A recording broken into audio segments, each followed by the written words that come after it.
Welcome to HWM Aston Martin, and today we are going to answer some questions from our Instagram followers about DBS Superleggera.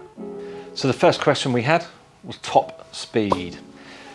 So DBS Superleggera is 211 mile an hour, but that is propelled by a 715 bhp V12.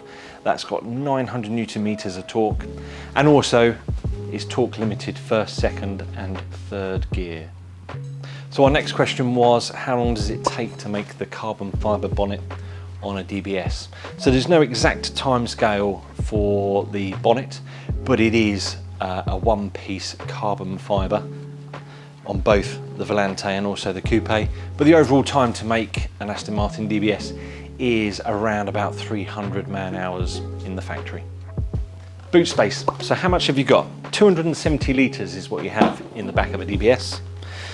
A fairly large aperture around the outside of the back of the vehicle, and enough space, contrary to belief, to get your golf clubs and or a soft bag and some boots in the back.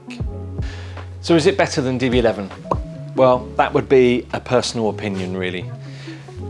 Both those cars are very different, albeit they are built on very similar platforms, but they are set up very differently for two very different driving experiences.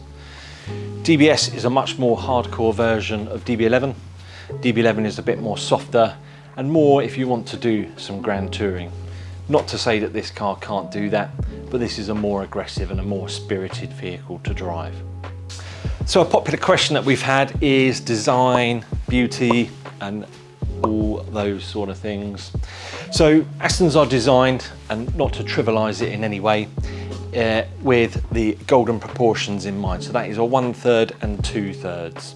The easiest way to see that, particularly on our cars, or one of the quickest ways to see it, would be the window to door ratio. So we have 2/3 of a door with 1/3 of window. And that goes across the whole of the vehicle, whether you're looking at the front, the back, or the side. That is where the designers go for to create beautiful design across all Aston Martins. So we've had many questions about comparing this car to the Ferrari 812 or a Porsche GT3 RS. Those three cars are so different, it's very difficult to try and explain. Why would you choose an Aston? Well, possibly because it's British, possibly also because it's beautiful, but also if you want something that's a little bit under the radar but can also cover a lot of the bases that both the Ferrari and the Porsche can do. So if you want to do a track day, but also you want to drive down to the Swiss Alps, these cars will do that, and they'll do that all day long. So what does the B stand for in DBS? Well, let's drop the S off of there and you're left with two initials, DB. That is David Brown.